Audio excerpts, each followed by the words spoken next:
cannot help but cry when my mother speaks negatively about her appearance, but it also makes me realize why I grew up the way I did. And I'm sure women who have left the house and grew to, love and appreciate and have a healthy relationship with their body image and fitness probably have similar experiences, because our mothers grew up in a culture and a time where those sorts of criticisms and anxieties were for your own good. And like the quality of your future hinged on your ability to present in a culturally feminine way and also be beautiful. Like the quality of your husband, your job, your social and professional mobility hinged on both of those things. Whereas nowadays might be a little bit of the case, but certainly not as much. You can go against the grain and be unconventional and still manage to be successful and well-rounded, as well as marriage isn't as important as it once was, It's like, I feel so bad for my mother, but also not, because like she has a great life. Like she has a great husband. She has great kids.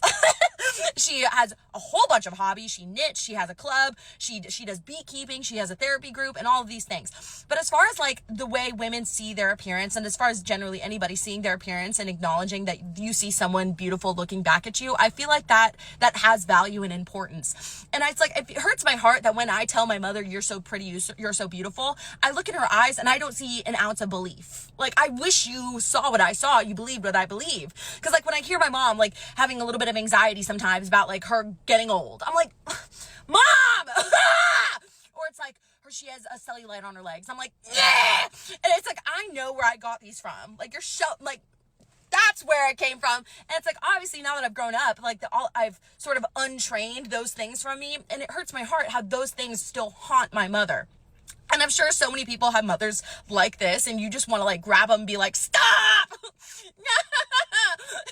But it's just so hard. And it's like, I don't think my mother did it maliciously. I don't think she thought I noticed the Atkins, the Weight Watchers, the Slim Fast, the Hydroxycut on the counter, but I noticed those things. And though she tried to treat me well, even though she just said like, oh, it's just baby fat, you'll grow out of it. And I had like stretch marks at 10, and she was like, it's okay. And I'm like, and it's like the way she talked about herself and others sort of made me believe that the way I looked, it wasn't okay, which, like I said, I don't think she did it maliciously. But it's like, I feel like body image issues with women more often than not start with their mother and then are nurtured by media and your social environment. But if my mother didn't instill those anxieties in me to begin with, maybe I would have grown up a little bit better. But like I said, I don't blame my mother. It's the environment she grew up in. Like, it's par for the course. But if we grow up in an environment where that's not the case, we can raise children without those issues.